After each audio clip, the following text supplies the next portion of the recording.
आइए हम चर्चा करते हैं आस्था का महापर्व सूर्य षष्ठी व्रत। जिस व्रत को हमारे देश में ही नहीं विदेशों में भी हर शहर में हर गांव में बड़े आस्था के साथ बड़े श्रद्धा के साथ माताएं बहनें पुरुष स्त्रियां नगर नर नारी सभी लोग बड़े धूमधाम के साथ इस व्रत को मनाते हैं। यह व्रत भगवान सूर्य का अत्यंत प्रिय व्रत है। इस व्रत में भगवान सविता सूर्य देव की उपासना और आराधना होती है। यह व्रत मूलतः 3 और 4 दिन का व्रत होता है।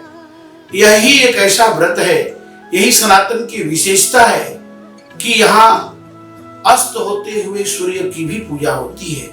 यहाँ डूबते हुए भगवान भुवन भास्कर सूर्य की पूजा होती है। डूबते हुए सूर्य को भी अर्घ दिया जाता है। यही सनातन धर्म की सबसे बड़ी विशेषता है। यही सनातन का वैशिष्ट है, जहाँ भगवान सूर्य के उदय होने सूर्य का तो सब पूजा करते हैं, लेकिन अस्ताचल की तरफ जाने वाले सूर्य की पूजा करने वाले सनातन धर्म के लोग हैं। यह व्रत पूरी दुनिया में बड़े धूमधाम से मनाया जाता है। इस व्रत की विधि बड़ी ही सुंदर और बड़ी ही शास्त्रीय है। लोक पक्ष के अनुसार अलग अलग इस व्रत को लोग करते हैं, लेकिन यह 3 से 4 दिन का व्रत है। पहले दिन माताएं लौका और भात खाती हैं।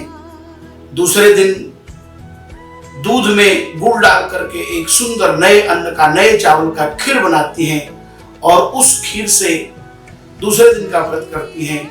तीसरे दिन का निर्जला व्रत रहता है, जिसमें भगवान सूर्य की उपासना करते हैं। और भगवान सूर्य जब अस्ताचल की तरफ जाने लगते हैं तो उनको सूर्यार्घ दिया जाता है। इसके बाद जब वो षष्ठी के पश्चात सप्तमी में प्रातः काल जब भगवान सूर्य उदय होते हैं तो उदय के समय उनको सूर्य को अर्घ दिया जाता है। यह सूर्य षष्ठी व्रत की विधि है। अब सूर्य षष्ठी व्रत का पौराणिक संदर्भ क्या है, यह भी हम जानें।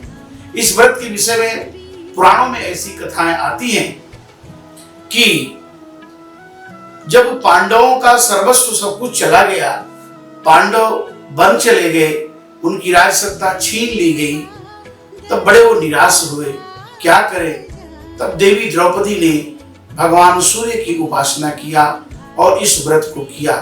उसी समय से इस व्रत का प्रचलन विशेष रूप से बढ़ गया और आज पूरी दुनिया में सूर्य षष्ठी व्रत मनाया जाता है। इस व्रत के द्वारा पति को सुख शौर्य की प्राप्ति, पति के दीर्घायुष्य की प्राप्ति, परिवार में सुख समृद्धि की प्राप्ति, हर मनोकामनाओं की पूर्ति होती है।